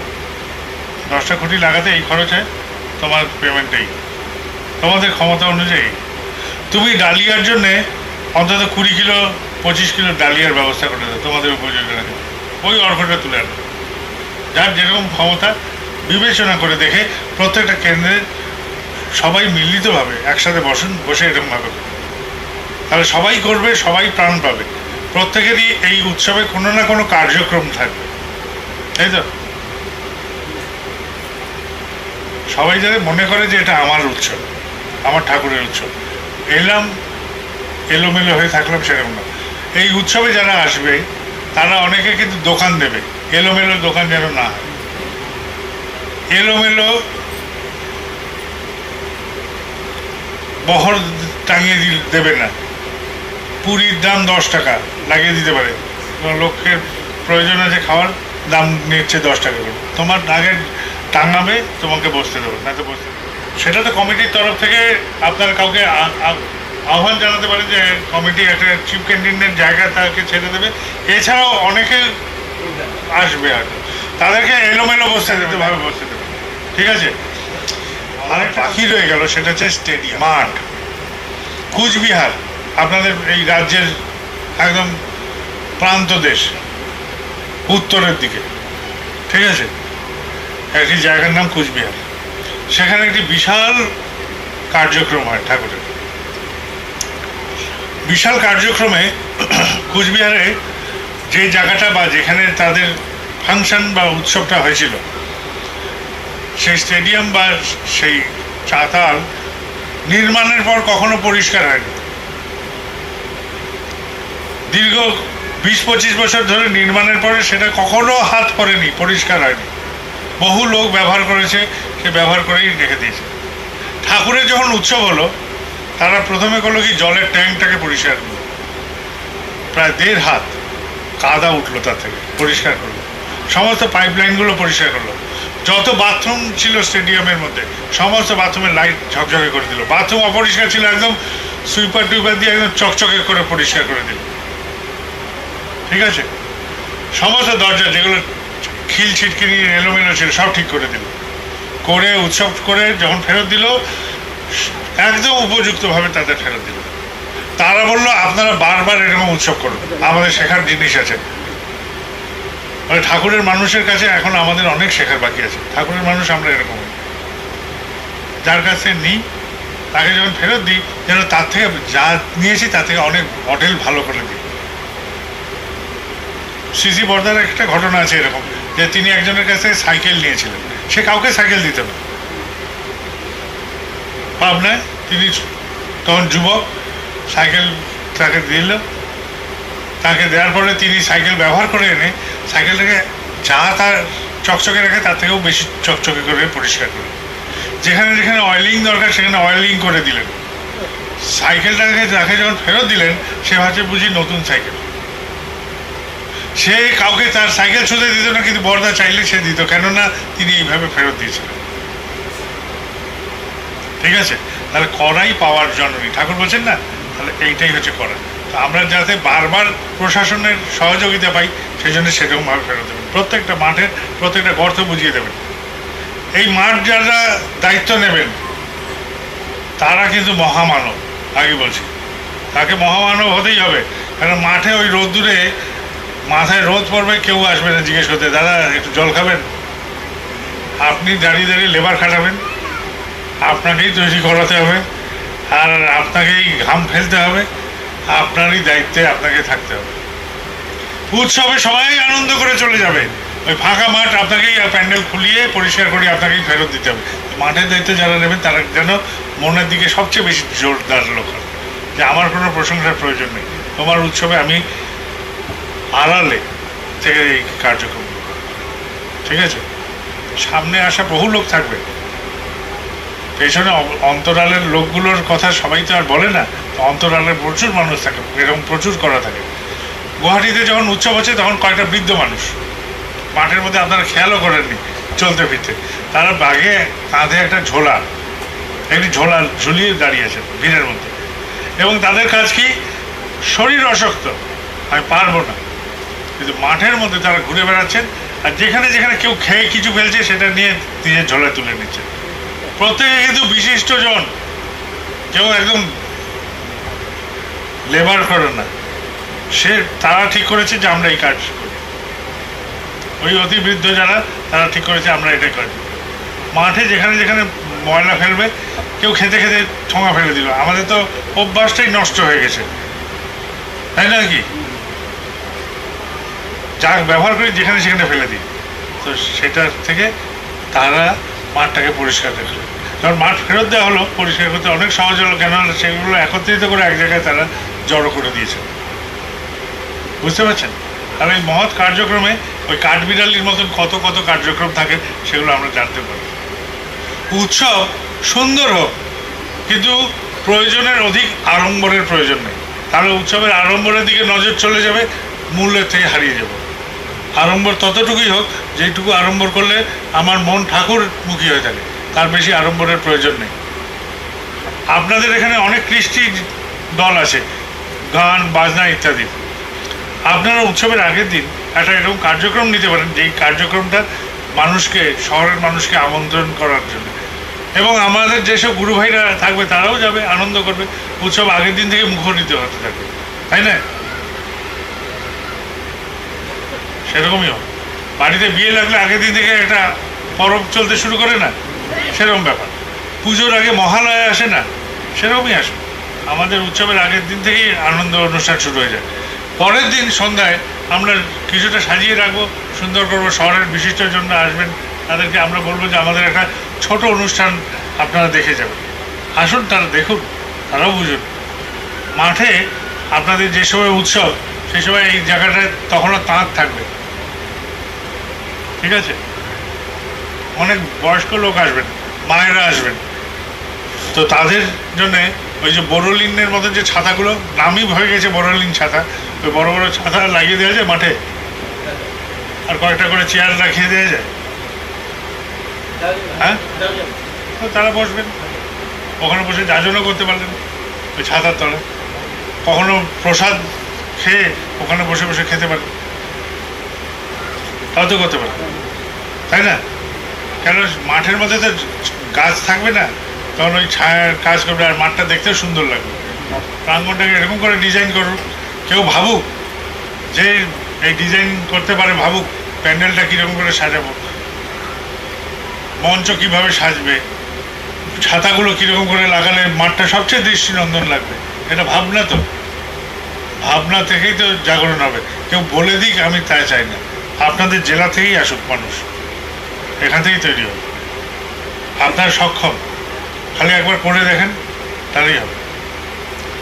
ওই কুচবিহারের উৎসব করতে তারা ভয় পাচ্ছিলেন, হওয়ার পরে তারা এখন খুব বিশাল হয়ে গেছে। কেননা ভোটের সময় প্রধানমন্ত্রীকেও বলতে হয়েছে যে ঠাকুরকে প্রণাম বলতে হয়েছে, তো তাহলে সেখানে এইটা প্রভাব, এটা বিশাল কিছু ঘটনা নয়, এটা একটা জনসমুদ্রের প্রভাব, যে তারা ঠাকুর নিয়ে চলছেন। ঠাকুর নিয়ে চলা মানুষদের ভাবনা থেকেই তিনি ঠাকুরের প্রণাম জানাচ্ছেন, ঠিক আছে? বুঝতে পারছেন তো? আপনারা যারা যান যাজন করতে ইত্যাদিতে, কত জায়গায় বলে না যে ইষ্টবিধি আবার কেন, ধর্মের মধ্যে পয়সা টয়সা আবার কিসের, বলে না? হ্যাঁ, আচ্ছা, এবার আমি জিজ্ঞেস করি, বেটা তুমি মানুষ হয়েছো কিভাবে? বিনা পয়সায়? তোমার সাথে জন্ম হয়েছে যখন, তখন হাসপাতালে যাওনি, ইঞ্জেকশন নিয়েছো বিনা পয়সায়, পড়াশোনা করেছো বিনা পয়সায়, তাহলে বাবা মার আর সন্তানের স্নেহ বন্ধনের মধ্যে পয়সা এলো কী করে? বাবা যখন বুড়ো হবে তখন তুমি বাপকে দেখবে না, তাহলে ওষুধপত্র কি বিনা পয়সায় আসবে? তাহলে তোমার বেটা বাবার সাথে স্নেহ সম্পর্কে যদি পয়সা ঢুকতে পারে, তাহলে তোমার সাথে ঈশ্বরের কারণে ঢুকবে না? কি আমি ভুল বললাম? তোমার পয়সা তোমার বাবা মার প্রয়োজন হবে, এবং বাবা মার পয়সা তোমার প্রয়োজন হবে, কিন্তু তোমার দেওয়া ইষ্টবিধি ঠাকুরের কোনো প্রয়োজন নেই, তোমার মঙ্গলের জন্য তিনি নিচ্ছেন, তাই নয় কি? কখনো ভয় পাবেন না, কোনো বিষয় ভয় পাবেন না। ঠাকুর যা বলছেন এটাই একমাত্র মানবকে ত্রাণ করার একমাত্র উপায়। আজকে আমরা ছোট আছি, সমষ্টি, ছোট্ট সমষ্টি, ঠিক আছে, কিন্তু বিশ্বাস করে দেখেন যে তার তিরোধানের পরে, তিনি যদি মহান মানব নাই হন, তার তিরোধানের পরে আমরা বর্ধিত হব কেন? সব বাবাজিদের তো চোখ মুদল, দোকান বন্ধ হয়ে গেল, তাই না? কি হয় না? বাবাজির চোখ বন্ধ, দোকানও বন্ধ।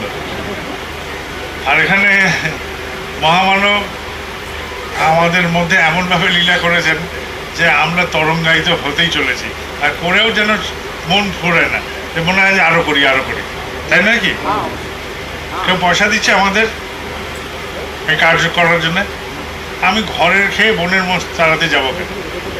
তোমার জন্য আমার আনন্দ লাগে, তুমি থাকলে আমার ভালো লাগে, তাই নয় কি? আজকের দিনে ঈশ্বরের প্রয়োজন কি?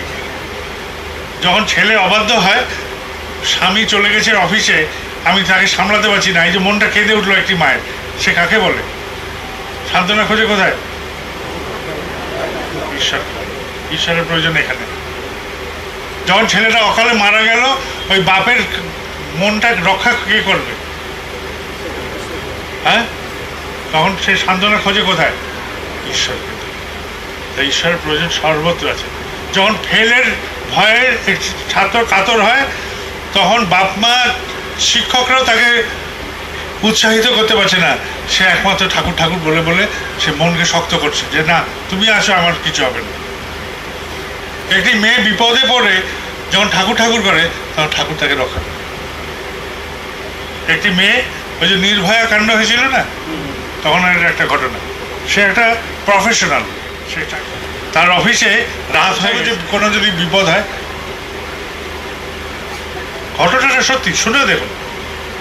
সে একটি শিক্ষিত চাকুরিজীবী একটি মহিলা, উচ্চ শিক্ষিত, শুধু শিক্ষিত না, উচ্চ শিক্ষিত। সে যখন দপ্তর থেকে বেরিয়েছে, দেখছে সামনে একটা অটো যাচ্ছে, সে এতই ঘাবড়ে আছে, সে অটোতে উঠে বসে যে চলো, সেই রুটের ওপরেই নির্ধারিত জায়গা দর্শন করছে, আর ঠাকুরকে ডেকে যাচ্ছে, ঠাকুর আমার ভীষণ ভয় করছে, তুমি থাকো আমার সাথে, এই করে যাচ্ছে। আকুল হৃদয়ে সে খালি ঠাকুরকে ডাকছে। সেই সময় ঠাকুরকে, বাড়ি থেকে যখন বাড়ির দুয়ারে পৌঁছেছে, এতই ঘাবড়ে যে ব্যাগ থেকে তার ভাড়াটা ওই ড্রাইভারের কোলের ওপর ফেলে সে দৌড় বাড়ির ভেতরে। আর ড্রাইভারও নাসর বান্ধব টাকা দেখেই বলছে কম দিয়েছেন বলে পেছনে ছুটেছে যে আপনি ভাড়া কম দিয়েছেন। মেয়ে বলছে না না না না, আমি ঠিক দিয়েছি। দুজনে এসছেন আপনারা? না, আমি একা। বাড়িতে ঢুকে গেছে, ও ঢুকেছে, অটোওয়ালা। আপনারা দুজন এসছেন, দুজনের ভাড়া দেন, আপনি একা ভাড়া দিচ্ছেন। বলে আমি একাই তো। বলে না তো, এই তো ইনি ছিলেন বলে ঠাকুরের ছবি দেখাচ্ছে অটোওয়ালা। সে অটোওয়ালা দেখছে যে তার অটোতে ঠাকুর বসে আছেন, আর সে মেয়েটার দেখতে পাচ্ছে না ঠাকুর। অটোওয়ালার যদি খুব মতলবই থাকে, সে ঠাকুর তাকে পাশে থেকে রক্ষা করছে। এটা হচ্ছে ঘটনা। সে তার নিজের জীবনের ব্যক্তিগত একটি অভিজ্ঞতা বলেছে, আমি আপনাদের কাছে তুলে ধরলাম। এটাই আমার ঠাকুর। আমার ঠাকুর এরকম, তিনি সবসময় আমার সাথে থাকেন, আমি তাকে রাখলেই থাকবো। রাখে হরি মারেকে, মানে সবাই বলেন হরি রাখবেন আমাকে, আমি রক্ষা পাবো। কলাজ কলা, আমি হরিকে রাখবো, তবেই হরি আমাকে রাখবে। হরি আমাকে রাখবেন না, আমি হরিকে রাখবো। তোমার কোনো দায়িত্ব নাই আমার প্রতি, আমার দায়িত্ব আছে অঢেল তোমার প্রতি, কেন তোমার জন্যই সব পাওয়া, আমার সব চাওয়া পাওয়া সব তোমার জন্য, তাই নয় কি? বলুন তো। ব্যক্তিগতভাবে ছোট ছোট করে যদি আমরা ভাবি, আমাদের পরিবারের ইতিহাস ভাবি, তাহলেই দেখবেন যে যা থেকে যা হয়েছি সবটাই তার দ্বারা, নয় কি? আমরা সবসময় পাই বলে বিস্তৃত হই, পেয়ে পেয়ে অভ্যস্ত হয়ে যাই, তো একঘেয়ে হয়ে যাই। দেখেন ভেবে, তাহলে উৎসবটা বড় হতে চলেছে। হ্যাঁ, কে করবে বড়? আমি করব। এইটা ভালো কথা শুনলাম, মানে আমার আশাটা সার্থক হলেই আমি করবোটা শুনলাম। আমরা শুনলে আমি বুঝতে পারছি ভেজাল হয়ে গেছে।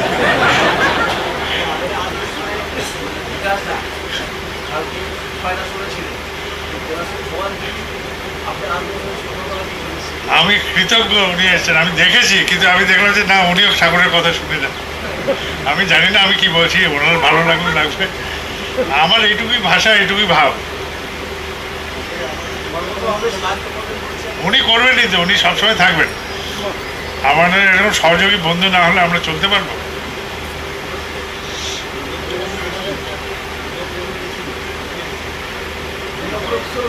আমি শুনেছি, হেমন্ত আমাকে বলেছে।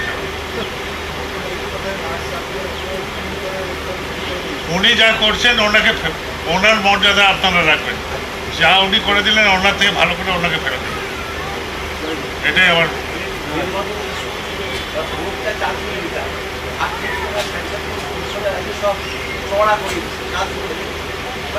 আমি যে রাস্তা দিয়ে এলাম এ তো কল্পনার বাইরে। আমি তো দেখলাম যে মুহূর্তের মধ্যে পৌঁছে গেলাম,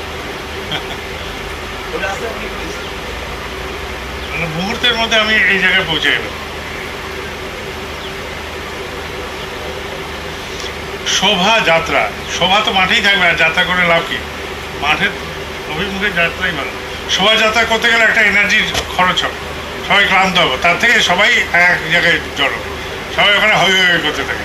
ঠিক আছে? হ্যাঁ, ভালো কি না? এটাই ভালো। শোভাযাত্রা তো যেখানে কোনো কাজ কাম নেই, মাঠে সবাইকে প্রচার করতে চাইছে। আমাদের জেলা সবাই জেনেই গেছে, আর আলাদা করে শোভাযাত্রা কী হবে? এই যে ঘরে ঘরে যাব, দুয়ারে দুয়ারে যাব, এটাই আমাদের শোভাযাত্রা হবে। হ্যাঁ, ঠিক আছে। সকাল থেকে প্রার্থনার পর গানের কার্যক্রম করেন, সঙ্গীতাঞ্জলি কার্যক্রম করেন, যারা যারা গান করে সবাই এখানে, যারা গান বোঝেন তাদের একটা কমিটি করেন, তারা সেই সব গানগুলোকে এরা এরা করতে পারে, কোন কোন গান করতে পারে। যদি দেখেন যে তাল লয়ে কাঁচা, তাহলে কোরাস করে দেবেন, বলে তোমরা 4-5 জন মিলে একটা কোরাস গ্রুপ হয়ে যাবে, সেটাও করা যেতে পারে। ঠিক আছে? আগের দিন সন্ধ্যায় হোক, পরের দিন সকালে হোক, এরকম সারাদিন ব্যাপী বিভিন্ন কার্যক্রম হতে থাকে, করা যাবে তো? এরা আরেকটা কি বিধান দ্বারা আছেন, তাদেরকে বললে সবার সাথে যোগাযোগ করুন, এখানে ক্যাম্পটা সুন্দর করে সাজান, এমন করে মেডিকেল ক্যাম্প করুন যে সবাই যেন পরিষেবা নিয়ে তৃপ্ত হয়ে পারি, যে জেলার মানুষরা যাতে তৃপ্ত হয়, বিশিষ্ট চিকিৎসকরা আসুক, তারা দেখুক। ঠিক আছে?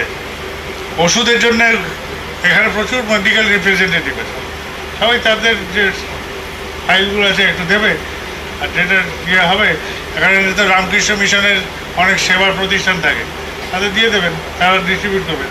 এরকম অনেক চ্যারিটেবল সংস্থা থাকে যারা জেলাতে এইসব কার্যক্রম নিরন্তর নিয়মিত করে বেড়ান। তাদেরকে অতিরিক্ত ওষুধগুলো, তাদের সাথে কথা বলুন যে আমরা এই উৎসবের পরে অতিরিক্ত ওষুধগুলো আমরা যদি ক্যাটাগরি করে প্যাক করে দিই, আপনারা কি নেবেন? জিজ্ঞেস করে নেবেন। যারা ফার্মাসিস্টের কাজ করেন এখানে প্রচুর আছে, আমাদের গুরুভাইও প্রচুর আছে, এরকম থাকবে, তারা একটা ফার্মাসিস্ট গ্রুপ করে নেবে, তারা ওষুধ ডিস্ট্রিবিউশনের কাজ করবে। যারা রিপ্রেজেন্টেটিভ, যারা ওষুধ সংগ্রহের কাজ করবে, সংগ্রহের কাজ, বিতরণের কাজ আলাদা আলাদা। যারা কাকে কি দেওয়া হবে নির্ধারণ করবে, সেই ডাক্তাররা আলাদা। আর কি কি স্পেশাল টেস্ট, তাদের যা যা সংকল্পের অর্ঘন সেটা তুলে কী করে দিলি। তখন দাদাটি বলছে আমি সব ঘরে ঘরে গিয়ে কাজ করতাম, আমি সংগ্রহ করে জোগাড় করতে করতে। ঠিক আছে? ওই যে রবীন্দ্রনাথের কবিতা আছে না, সে ভিখারির ভিখারি, সে চললে সে পথ দিয়ে, এক স্বর্গ থেকে এলো রথ, এসে বলছে আমাকে ভিক্ষা দাও। তো ঝুড়ি হাতরে একটা দানা নিয়ে দিয়ে দিল, সে চলে গেল। যখন বাড়ি ফিরে এসে ঝুলি উজাড় করলো, দেখলে ওই একটি দানা সোনা হয়ে গেছে। তখন হায় হায়, পুরোটাই তো দিয়ে দিলে পারতাম। ঠিক আছে? তো পাখি এসে ক্ষেত সাবার করার পরে এখন আর বসতিয়ে লাভ শেষ, ওই সময় মুহূর্ত একবারই আসবে, তারপরে আর নেই। ঠিক আছে? তাহলে এবার আমি এখান থেকে উঠে মাঠে যাব, মাঠ থেকে তারপর দেওঘরে ফিরব। আপনারা এখানে যারা এসছেন আর স্বস্তি নিয়েছে, আমি স্বস্তি দিয়ে তারপর মাঠে যাব, মাঠে উৎসব মাঠটা দেখেও আসবো। আপনাদের অনেকের ব্যক্তিগত অনেক কথা থাকবে, কিছু বলার দরকার নেই, আনন্দ করতে করতে আজকে বাড়ি যান। আপনি একবার হাত দিন আপনার অবাঞ্ছিত যা কিছুকে, সব বলে দেবেন, দিয়ে দেখেন। আমি একটা গল্প পড়েছিলাম, সেই গল্পটার তীব্রতা আমার মনের মধ্যে একটা অভিঘাত করে। কলকাতা শহরে জলসা হবে 60-এর দশকে। বোম্বের সমস্ত বিদগ্ধ সঙ্গীতজ্ঞরা এসছেন, যারা সিনেমায় গান টান করেন, সেই জলসায় গাইতে। উদ্যোক্তারা যে হোটেলের বন্দোবস্ত করবেন ভেবেছিলেন, সেই হোটেল অকুপাইড, অলরেডি ভিড় জমে গেছে, রাখার জায়গা নেই। উদ্যোক্তাদের মধ্যে একজন ছিলেন যার বিশাল একটি কাপড়ের গোডাউন ছিল। সেই গোডাউনে তার কাপড় চোপড় থাকতো এবং কিছু বাথরুম টাথরুমও ছিল, সেগুলোকে পরিষ্কার পরিচ্ছন্ন করে বললেন যে, সেই বিশিষ্ট গায়ক বৃন্দকে বললেন যে আপনারা আপাতত এখানে করুন, আমরা দেখছি কোথায় প্লেসমেন্ট করা যায়। সে বিশিষ্ট জন তারা এসে ওই গোডাউনে ওইখানে কাপড়ের গাঁঠরিতে বসে মাথা তো গেছে গরম হয়ে। বেটারা টাকা দিয়ে ভেবেছে কি টাকা ফেরত দেবো, মুখের উপর মারবো, এখনই চলুন ফেরত দেবো, থাকবোই না। সবাই এক কাঠা হয়ে গেছে, এক কাঠটা। 60-এর দশকে, সেই সময় বোম্বের সিনেমার জগতে সবচেয়ে বড় গায়ক মোহাম্মদ রফি, তিনি গাইবেন বললেই প্রডিউসাররা পয়সা দিয়ে দেয়, তিনি এই সিনেমায় গাইবেন, প্রডিউসাররা এমনি পেমেন্ট করে দিচ্ছে, তার এমনই বাজার। তখন তো দেখছে মহেন্দ্র কাপুর আদি যত সব অন্যান্য গায়করা, দেখছে এক কোনায় সেই মোহাম্মদ রফি সাহেব একটি কাপড়ের গাঁটে বসে দিব্যি খোশ মেজাজে গান করে যাচ্ছে, গুনগুন করে, একদম আনন্দ চিত্তে। ওরা বলছে যে আমরা তো এই করবো ভেবেছি, আপনি আমাদের সাথে থাকুন। আরে ভাই, এই যে পরিস্থিতি আজকে, এই পরিস্থিতিটাও তো ওপরওয়ালাই আমাকে দিয়েছে, এটা তারই তো পরীক্ষা, এটাকেই উপভোগ করো। এই যে কষ্ট পাচ্ছি, এটাকেই উপভোগ করা যাবে। তাহলে মনের মধ্যে অধীশ্বর কতটা তীব্র থাকলে যে এই বিশ্বাস স্থাপিত হয় যে সবই তোমার ইচ্ছা, তাই নাকি? তাহলে আমার যে আজকে পারিবারিক যে কোনো সমস্যা আছে, এটা দেখা যাক না, আমি চেষ্টা করে দেখি, চিন্তা করে দেখি, এটা নিয়ে তো ভাবিও না, একরকমভাবেই ভেবে যাচ্ছি। কি ভাবছি? তোমাকে বাদ দিয়ে ওইটাকে নিয়ে ভাবছি, তাই আমার সমস্যার সমাধান হচ্ছে না। আয়নায় যদি বেশি মুখ ঠেকিয়ে দিয়ে দেখতে পাবো আমাকে, দেখতে পাবো না। বেশি দূরে চলে গেলেও দেখতে পাবো আমাকে, দেখতে পাবো। উপযুক্ত দূরত্বে থাকলে দেখা যাবে। তাহলে নিজের জীবনেও ঈশ্বরের থেকে আর কেউ এমন আপন নয় যে যার সাথে মুখে মুখ ঠেকিয়ে থাকতে পারে। এই পরিবার পরিজন সব কিছু তোমার, এই দায়িত্বে থাকেন, যা হবে ভালোই হওয়ার থাকে, যদি ভালো হওয়ার থাকে ভালোই হবে। কি বল, দেখা যাক না, নির্ভর করে থাকি, নির্ভর করলে অন্তত নির্ভয় তো হতে পারবো। জয় গুরু, ভালো থাকবেন সবাই। সকলের জন্য আমার মঙ্গল প্রার্থনা, আপনারা সবাই ভালো থাকুন ঠাকুরকে নিয়ে।